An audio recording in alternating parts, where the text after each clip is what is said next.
1933 ते 1945 चा काळ नाझी जर्मनीमध्ये एक प्रकारचं राष्ट्रवादाचे वातावरण निर्माण करण्यात आले होते।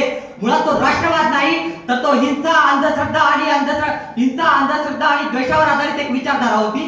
त्या विचारधारेत तेथील बहुसंख्य लोक मोठ्या प्रमाणात वाहत गेले। त्यातूनच त्या ज्यूंवर जो अत्याचार झाला त्या अत्याचारामध्ये जे जर्मन नागरिक सामील झाले नाहीत किंवा ज्यांनी या विचारधारेला विरोध केला ते तुरुंगात गेले, काहींना निर्वासित करण्यात आले, काही लोक खोटे देशद्रोहाचे खटले चालले तर काही थेट गायब देखील झाले। अगदी याच प्रकारचे वातावरण, याच प्रकारचा नाझीवाद आपल्या देशातही काही प्रमाणात उदयास येताना दिसू येऊ लागलेला आहे। म्हणूनच जय संविधान मी स्पर्धक क्रमांक 105 अगदी याच प्रकारचा विषय आपल्या समोर मांडतोय, जो इस पागलपन में शामिल नहीं होंगे मारे जाएंगे। विषयाकडे जात असताना स्पष्ट करू इच्छितो की कवी राजा जोशी आपल्या या कवितेतून देशाची झालेली भयानक परिस्थिती स्पष्ट करताना दिसत आहेत, जिथे पागलपण म्हणजे मानसिक दृष्ट्या वेडेपणा नव्हे तर अशी विचारधारा जी तर्क, विवेक आणि विज्ञानाला बाजूला सारून या जमावाचा धार्मिक हिंसाचार, हुकुमशाहीचे राजकारण आणि हिंसाचाराला जागा देते। आणि मारले जाणे म्हणजे केवळ नैसर्गिक मृत्यू नसून या सामाजिक बहिष्कार, अस्तित्व हिंसा आणि खरं बोलणाऱ्याला सत्याच्या हत्याराने चिरडून टाकण्यात येईल असा याचा अर्थ होतो। कधी काळी त्या जर्मनीत जे काही घडले आणि आज आपल्या देशात जे काही घडत आहे यात आणि त्यात मला फारसा फरक दिसत नाही।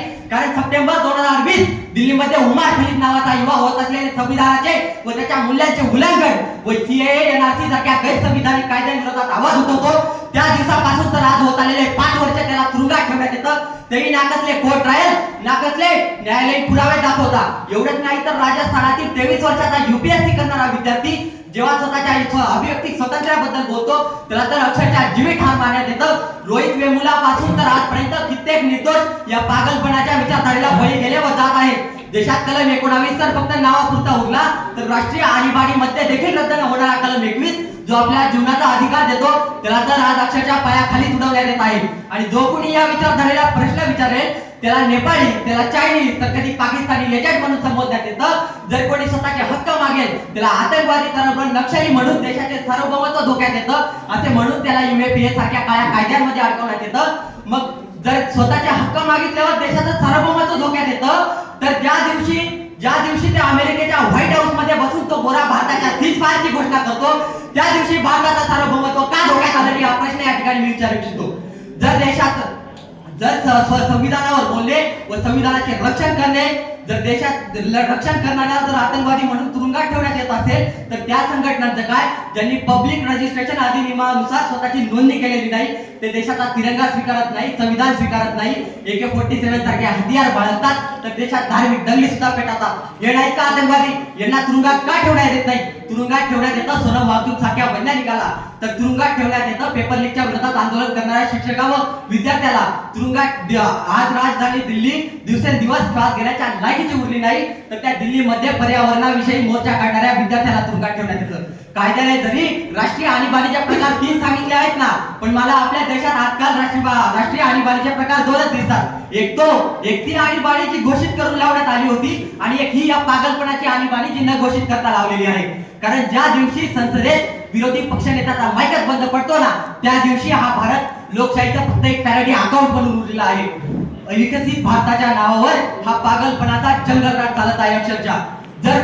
जर मूलभूत हक्क तर नाहीच झाले पण संविधानातील भाग 4 जो आपल्याला कल्याणकारी राज्यांविषयी तरतुदी देतो त्यातील एक कलम लागू न करता त्या समान नागरिक कायद्यावर आपल्याला लढवलं जातं ज्याची सध्याच्या स्थितीत जरी समाजाला गरज नाही। एवढंच नाही, जिथे कलम 51 नुसार आपल्याला मूलभूत कर्तव्य दिलं आहे की आपलं मूलभूत कर्तव्य आहे की वैज्ञानिक व विज्ञान दृष्टिकोनाचा विकास करावा, पण याच ठिकाणी ज्या दिवशी कोविड महामारीमध्ये बाहेरचे देश वॅक्सिन शोधत होते त्या दिवशी आपल्याला या पागलपणाच्या विचारधारेने आपल्या घरातली भांडे वाजवायला लावली होती। आणि यानंतर जर कोणी लोकशाहीचे खरे रक्षण करू शकत असेल ना आणि खरे रक्षण जर कोणी लोकशाही व संविधानाचे खरे रक्षण जर कोणी करू शकत होतं तर ते म्हणजे भारताचे सर्वोच्च न्यायालय। पण याच पागलपणाच्या विचारधारेने काही दिवसांपूर्वी त्या भारताच्या सर्वोच्च न्यायालयाला सुद्धा आपल्या पायाची चप्पल मारली। पण हे सर्वोच्च न्यायालय देखील स्वतःच्या कर्तव्याचं व त्या सर्वोच्च शब्दाचं भान ठेवत नाही, कारण संविधानातील कलम 13 या सर्वोच्च न्यायालयाला अधिकार देतो की संविधानाचं व लोकशाहीच्या रक्षणासाठी न्यायालयीन पडताळणी व न्यायालयीन प्रक्रियेत घ्यावी।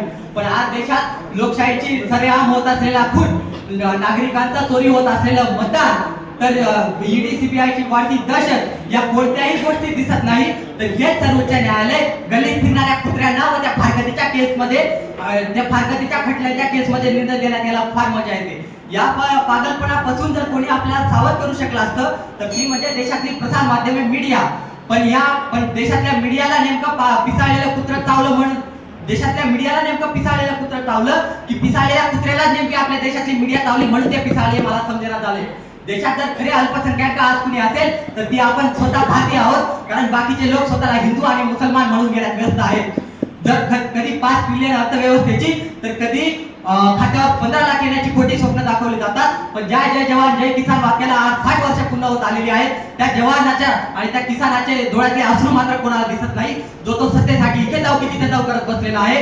त्या उमर खलीदचा अखेरचा पत्र वाचा, रोहित वेमुलाच्या अखेरचे पत्र वाचा. त्यातून तुम्हाला एकच समजेल की हा पागलपणा एक दिवशी आपल्या दारी येऊन म्हणेल की माझ्यात सामील हो नाही तर मारला जाशील. पण याला हिंसेने नाही तर हातात संविधानाची ज्योत व मनात फुले शाहू आंबेडकर आणि छत्रपती शिवाजी महाराजांना ठेवू. याला याच्याच भाषेत उत्तर देऊ की जब जब सौदा हमारे जमीरों दर्द का होगा ना तो हम भी हमेशा अड़े रहेंगे हुसैन के इनकार की तरह.